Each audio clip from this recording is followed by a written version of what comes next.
सभी साथियों को नमस्ते जी। साथियों, थैंक्स योगी यूट्यूब चैनल पर मैं राजा राम आर्य आप सभी का स्वागत करता हूं। साथियों, हमारे बीच में है वीरेंद्र जी। और साथियों, आज का हमारा विषय है थायराइड। आज हम वीरेंद्र जी के साथ थायराइड के ऊपर ही बात करेंगे। तो साथियों, आइए शुरू करते हैं। वीरेंद्र जी, सबसे पहले आपका स्वागत है चैनल में। नमस्ते जी। तो आज हमारे दर्शकों को थायराइड के ऊपर जानकारी दीजिए कि थायराइड होने के कारण क्या है, उसके लक्षण और उसका योग में उपचार क्या है। देखिए राजा राम जी, आज हम बात करते हैं थायराइड के ऊपर कि थायराइड आखिर होता क्या है। देखो, हमारे गले के ऊपरले हिस्से पे एक तितली के आकार की ग्रंथि पाई जाती है जिसका नाम है थायराइड ग्रंथि।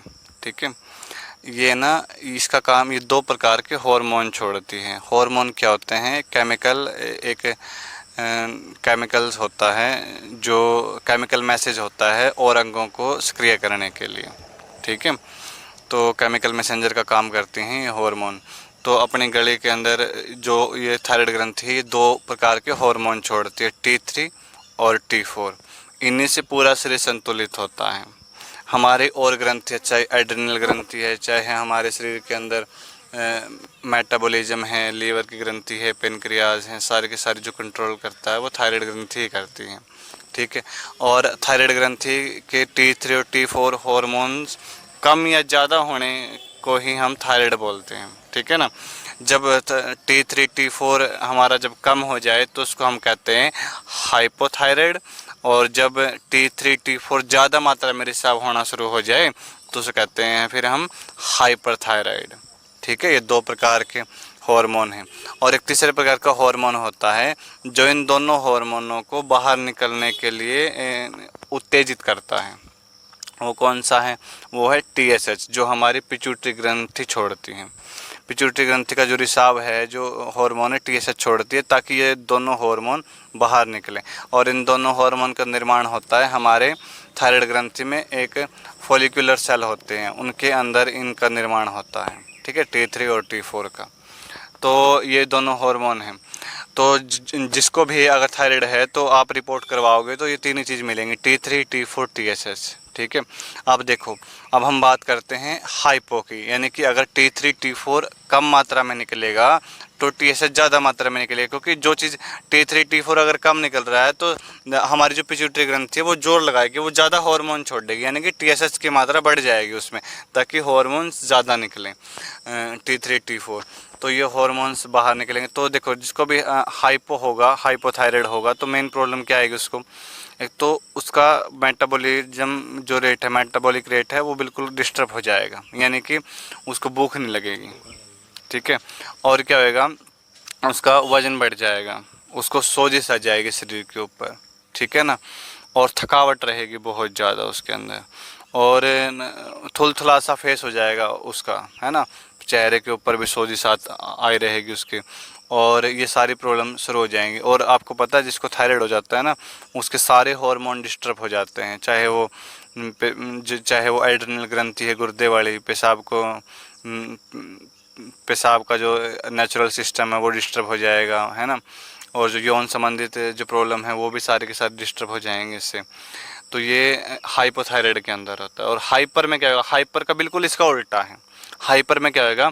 उस बंदे को भूख ज़्यादा लगेगी, शरीर मोटे होने के बजाय बिल्कुल सूख जाएगा, पतला हो जाएगा शरीर वो, है ना, पतला गाल है जो पिचक जाएंगे बिल्कुल उसके, है ना, क्योंकि उसके अंदर T3 T4 ज़्यादा मात्रा में निकल रहे हैं, तो ज़्यादा कैलोरीज बर्न होगी शरीर के अंदर उसके, इसलिए उसको भूख भी बहुत ज़्यादा लगेगी। और उसके बाद उत्तेजना आएगी, बार बार गुस्सा आएगा, धैर्य को खो देगा वो। तो ये सारे के सारे हाइपर थायराइड के लक्षण हैं। ठीक है, तो दो प्रकार के थायराइड के बारे में बताया, हाइपो और हाइपर। ठीक है, तो ये हमारे थायराइड हुए। तो मैंने लक्षण बता दिए आपको, और इसका कारण क्या होता है? देखो, हाइपो है जिसमें T3 T4 कम हो जाते हैं, उसका दो मेन कारण होते हैं।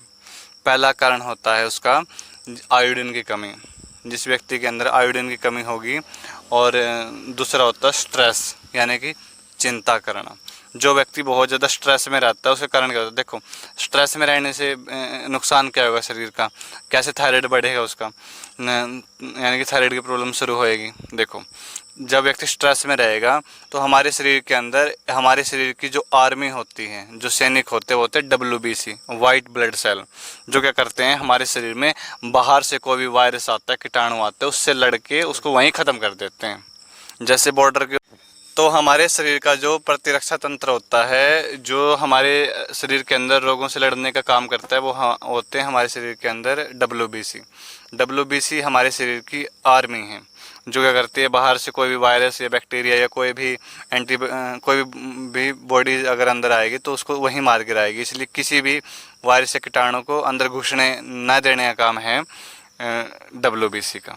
लेकिन होता क्या है राजा राम जी, जो व्यक्ति बहुत ज़्यादा स्ट्रेस लेते हैं, चिंता करते हैं या तनाव में बहुत रहते हैं, तो क्या होगा, ये WBC डिस्टर्ब हो जाएगा। वो निर्णय लेने की क्षमता ख़त्म हो जाएगी कि मैं करूं क्या, मैं इसको मारूं या ना मारूं, मारूं या ना मारूं, तो ये चीज़ें आ जाएंगी उसके अंदर। ऐसे ही है, जब आयोडीन आप लोगे तो आयोडीन को पचाने का काम भी वही करता है, एक एंजाइम्स होता है जो आयोडीन को पचाता है। तो होता क्या है, जब आप स्ट्रेस में होगे तो क्या करेगा, जो WBC है उस आयोडीन को पचाने वाले एंजाइम्स को ही मार देगा। वो एंजाइम्स मारा तो आयोडीन पचेगा नहीं, आयोडीन नहीं पचेगा तो फिर थायराइड की प्रॉब्लम शुरू हो जाएगी। ठीक है ना, तो ये इसका मेन कारण होता है हाइपोथायराइड का। ठीक है ना, और हाइपरथायराइड का होता है हमारे जो TSH होता है, जब ज़्यादा मात्रा में निकलता है तो उसको रोकने की कोशिश की जाती है ना, तो वहीं से फिर एक प्रकार का हार्मोन होता है जिसके कारण डिस्टर्बेंस पैदा होती है और वहीं से फिर हाइपोथायराइड शुरू हो जाता है। ठीक है, तो इसमें करना क्या है हमें, देखो अब इलाज के ऊपर आते हैं हम। थायराइड का आखिर इलाज क्या है, देखो जिसको भी हाइपोथायराइड होगा उसकी जो पैरासिम्पैथेटिक क्रियाएं हैं, यानी कि शारीरिक जो गतिविधियां हैं वो बिल्कुल कम हो जाएंगी। तो हमें हाइपोथायराइड वालों को क्या करना है, हाइपोथायराइड वालों को उसकी हमने शारीरिक क्रिया बढ़ानी है। जैसे उसको व्यायाम करवाना है, उसको जोगिंग करवानी है, उसको घर के काम हैं उनकी तरह उनको करने का, क्योंकि जितना शरीर को हिलाई डुलाएगा उतना ही उसका जो थायराइड है, आयोडीन पचने की क्षमता है और WBC है वो मजबूत बनेंगे उसके। ठीक है ना, तो ये ध्यान रखना। और क्या करना है उसमें, एक गले की एक्सरसाइज करवानी है, जैसे सांस भर के गले को पीछे ले गए, सांस छोड़ के गले को आगे ले आए, गले को आगे पीछे, गर्दन को आगे पीछे करना और फिर गर्दन को दाएं बाएं करना, फिर गर्दन को हमने रोटेट करना, फिर फुल रोटेट करना, क्योंकि गर्दन जितनी घूमेगी ना हमारी इस ग्रंथि पे उसका उतना ही ज़्यादा असर जाएगा। ठीक है, नेक्स्ट क्या करना है हमने, नेक्स्ट है इसके अंदर सबसे अगर कोई अच्छा प्राणायाम काम करता है तो वो है इसमें उज्जाई प्राणायाम राजा राम जी करके दिखाएंगे आपको। लंबा सांस भर के और सांस को बाहर छोड़ के फिर गले को टाइट करके नाक से सांस अंदर भरना है, गुंजन पैदा होगी, उसी गुंजन से थायराइड की बीमारी दूर होगी। कंपन पैदा होती है और वही कंपन इन ग्रंथियों को एक्टिवेट करती है। ठीक है, तो ये हमने आपको बताया कि थायराइड का प्राणायाम कौन सा सबसे बेस्ट। और इसके अलावा कपालभाति और सिंह दहाड़ यानी कि शेर दहाड़, जब ये दो ऐसे हैं तो जो व्यक्ति ये 3 हर रोज करता है, 3 प्राणायाम, कपालभाति, उज्जाई और तीसरा सिंह दहाड़, तो थायराइड उसका बिल्कुल ख़त्म हो जाएगा। देखो थायराइड की बीमारी कोई बड़ी बीमारी नहीं है, लेकिन अगर संभाल नहीं की तो ये जान भी ले सकती है। इसलिए हमें क्या करना है, इन प्राणायामों के द्वारा थायराइड को जड़ से ख़त्म करना है। ठीक है, और उसके अलावा क्या करना है, हमने कोई भी गर्म चीज़ या ठंडी चीज़ नहीं लेनी। अगर हम बहुत ज़्यादा गर्म चीज़ लेते हैं जो गले में लगती है और बहुत ज़्यादा ठंडी चीज़ लेते हैं जो गले में लगती है, तो वो भी नुकसान पहुंचाती है थायराइड ग्रंथि को। इसलिए ध्यान रखना, कोई भी चिल्ड चीज़ और वेरी हॉट कुछ चीज़ें हमने ड्रिंक्स के रूप में या खाने के रूप में नहीं लेनी है, इस बात का ध्यान रखना है। ठीक है, और उसके बाद हमने क्या करना है, आपको एक्सरसाइज बताई और इसके अंदर आप कुछ आसन भी हैं। जैसे हमारा जो आसन है घुटनों के बल जब हम खड़े होकर करते हैं, घुटनों के बल खड़े होकर अर्धचंद्रासन और उष्ट्रासन इसके अंदर बहुत अच्छा काम करते हैं। ठीक है, और भुजंगासन में जब हम लेट के और गर्दन को पीछे की तरफ खींचते हैं तो इस पर भी बहुत अच्छा असर पड़ता है थायराइड ग्रंथि पे। ठीक है। और इसके अंदर भुजंगासन के बाद हमारा जो नेक्स्ट है वो है इसमें मत्स्यासन, मछली की तरह जब हम एक आसन होता है मत्स्यासन, वो भी बहुत अच्छा काम करता है थायराइड के अंदर। और इसके अंदर सर्वांगासन बहुत अच्छा काम करता है, सर्वांगासन से सीधा डायरेक्ट ग्रंथि पे असर पड़ता है। और उसके बाद होता है हमारा हलासन, हलासन भी बहुत अच्छा काम करता है। तो ये मेन से कुछ आसन बताए मैंने जिसपे गले के जो थायराइड ग्रंथि है उस पर बहुत अच्छा असर जाता है और थायराइड दूर करता है वो, ठीक है। तो हमें इन सभी बातों को अपनाना है और थायराइड को अगर हम मिटाना चाहते हैं तो पूरे दिल लगा के और संकल्प के साथ हमने करना है। तो थायराइड मैंने काफ़ी योग सिखाया है माता बहनों को भी, भाइयों को भी, बड़े बुजुर्गों को भी। तो इसमें देखा है कि 2 से 3 महीने में अगर कोई दिल लगा के योग करे तो थायराइड को जड़ से ख़त्म कर सकता है, इस बीमारी को, ठीक है। तो इसी के साथ सभी को नमस्ते।